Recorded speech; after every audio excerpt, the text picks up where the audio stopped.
नमस्कार दोस्तों, स्वागत है आपका हमारे चैनल पर, जहां हम आपके लिए लाते हैं देश और दुनिया की कई महत्वपूर्ण खबरें। तो बिना समय गवाए शुरू करते हैं आज की मुख्य खबरों से। सबसे पहले बात करें तो फ्रांस के राष्ट्रपति इमैनुअल मैक्रोन और उनकी पत्नी ब्रिजिट मैक्रो 17 से 19 फरवरी तक 3 दिवसीय भारत दौरे पर मुंबई पहुँचे हैं, जहाँ उनका महाराष्ट्र के गवर्नर और सीएम देवेंद्र द्वारा उनका भव्य स्वागत किया गया। वहीं इनके स्वागत में बैंड्रावली शिवलिंग को विशेष लाइटनिंग से सजाया गया और पूरे शहर में पोस्टर्स व होल्डिंग्स के जरिए उनका स्वागत किया गया। वहीं इनकी आज पीएम मोदी के साथ मुंबई में 2 पक्षीय बैठक होगी, जिसमें 114 राफेल जेट्स, एआई सहयोग, इंडो पैसिफिक सुरक्षा, व्यापार और हेलीकॉप्टर असेंबली लाइन पर MOUs साइन होने की संभावनाएं हैं।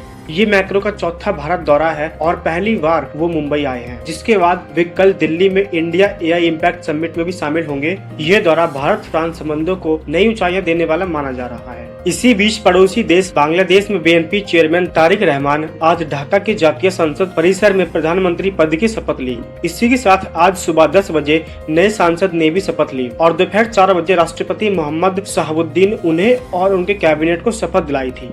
BNP ने हालिया चुनाव में भारी बहुमत हासिल किया, जो 2006 के बाद पहली बार सत्ता में वापसी है। 17 साल के निर्वासन के बाद तारिक रहमान की वापसी जीत को और भी ऐतिहासिक माना जा रहा है। वहीं दूसरी ओर दिल्ली में इंडिया एआई इम्पैक्ट समिट 2026 का आज दूसरा दिन है। इसका उद्घाटन पीएम मोदी द्वारा 16 फरवरी को किया गया था और आज applied AI, social equity, health care, open data और ग्लोबल सेफ्टी जैसे मुद्दों पर चर्चा हो रही है। वहीं 600 से अधिक स्टार्टअप्स, 13 देशों के पवेलियन और गूगल ओपन एआई जैसे CEOs भी इसमें शामिल होंगे। अमिताभ कांत ने कहा है कि भारत ओपन एआई को US से ज्यादा डेटा उपलब्ध करा रहा है। मैक्रो भी इसमें हिस्सा लेंगे। यह मंच भारत को एआई ग्लोबल लीडर बनाने की दिशा में एक अहम कदम है। इसी बीच देश भर में CBSE बोर्ड परीक्षाएं शुरू हो चुकी हैं और क्लास 10 से लेकर 12वीं की परीक्षाओं में 43 लाख से ज्यादा छात्र शामिल हो रहे हैं। 8000 से अधिक परीक्षा केंद्र और 26 विदेशी देशों में बनाए गए हैं। CBSE ने सख्त दिशा निर्देश जारी किए हैं कि मोबाइल प्रतिबंध, फेयर प्रैक्टिस और एसेंशियल से रिपीट नियम लागू रहेंगे।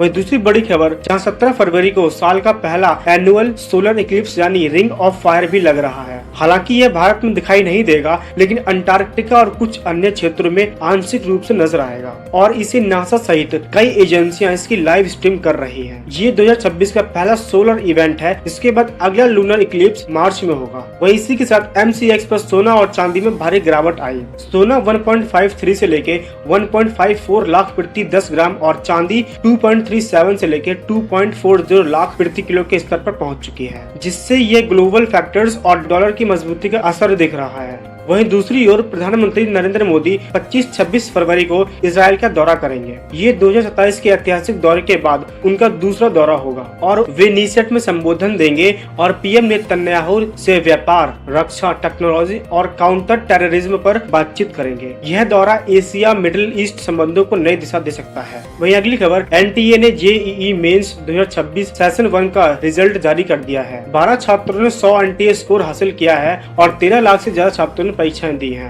वहीं अगली खबर में 2026 में ग्लोबल टेक कंपनियों ने एआई इंफ्रास्ट्रक्चर पर भारी खर्च किया, जिससे मार्केट वैल्यू में सैकड़ों अरब डॉलर का नुकसान हुआ, जिससे माइक्रोसॉफ्ट, Amazon, Nvidia, एप्पल और अल्फाबेट के शेयरों में भारी गिरावट दर्ज की गई। वहीं एआई डेटा सेंटर्स पर भारी कैपेक्स के बावजूद भी निवेशकों को रिटर्न्स को लेकर अभी भी चिंता बनी हुई है और एआई इम्पैक्ट समिट में भी इस ट्रेंड पर चर्चा जारी है, जहां एआई बबल को लेकर सवाल उठ रहे हैं। तो ये थी आज की कुछ महत्वपूर्ण खबरें। उम्मीद है आपको ये खबरें अच्छी लगी होंगी।